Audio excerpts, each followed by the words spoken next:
রাঙামাটিতে প্রাথমিক শিক্ষক নিয়োগে 7% কোটা বজায় রেখে নিয়োগের দাবি, 24 ঘন্টার আলটিমেটাম।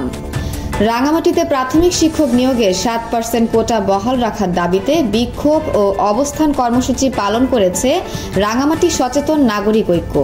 সোমবার সকালে শহরের কোর্ট বিল্ডিং এলাকা থেকে বিক্ষোভ মিছিল শুরু হয়ে জেলা পরিষদ কার্যালয়ের সামনে গিয়ে শেষ হয়। বিক্ষোভকারীরা জানান, সারা দেশে 7% কোটা বহাল থাকলেও রাঙামাটি পার্বত্য জেলা পরিষদের নিয়োগে তা উপেক্ষা করা হচ্ছে। এ সময় 24 ঘন্টার আলটিমেটাম দিয়ে তারা বলেন, দাবি না মানলে আরও কঠোর আন্দোলন করা হবে। স্মারকলিপি প্রদানকালে রাঙামাটি পার্বত্য জেলা পরিষদের চেয়ারম্যান কাজল তালুকদার জানান, আমরা আমাদের নিজস্ব আইনে চলি, কোনো মন্ত্রণালয়ের প্রজ্ঞাপনে নয়। তিনি স্পষ্ট করে বলেন, জেলা পরিষদ তার নিজস্ব নিয়ম অনুযায়ী নিয়োগ দেবে।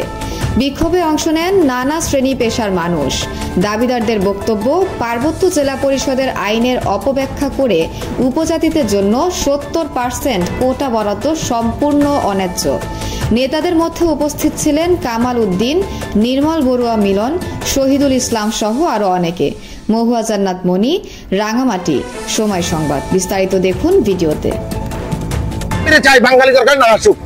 আমরা বলতে চাই, ঢাকা ইউনিভার্সিটি সহ বাংলাদেশের প্রত্যেকটা ইউনিভার্সিটিতে, বুয়েটে, সুয়েটে, কুয়েটে, মেডিকেলে, এখানে পার্বত্য চট্টগ্রামের যেসব ছেলেরা শিক্ষার জন্য যায়, তারা কি কোটার ভিত্তিতে যায়? অবশ্যই না, তারা প্রত্যেকে মেধার ভিত্তিতে যায়। কিন্তু কোন বলে জেলা পরিষদের 2 সদস্য প্রচার করছে যে কোটা থাকা দরকার, কোটা না থাকলে একজন বাঙালির নাকি চাকরি হবে না। আমরা চাই, আজকে স্টুডেন্টদের সামনে থেকে বলতেছি, যারা এখানে চাকরি প্রার্থী আছে তাদের সামনেই বলছি, মেধার ভিত্তিতে চাকরি না হয়, যদি একজনের চাকরি না হয়, তোমরা কি চাকরি নিবা? তুমি তো প্রার্থী নিবা, তোমরা কি চাকরি নিবা? আমরা চাই মেধার ভিত্তিতে আমরা এটা চাকরি নিয়োগ চাই। এবং আমরা চাই এই প্রশ্নপত্র জালিয়াতি থেকে যেন এই রাঙ্গামাটিবাসী নিস্তার চাই। আমরা চাই রাষ্ট্রের প্রতি শ্রদ্ধা রেখে এই রাষ্ট্রদ্রোহী আচরণ থেকে আমরা এই জাতিকে মুক্ত করতে চাই। এটার জন্য যত কিছু করা লাগে, যদি প্রয়োজনে রক্ত দিতে হয়, আমরা সবাই রক্ত দিতে রাজি আছি। ধন্যবাদ আপনাদেরকে।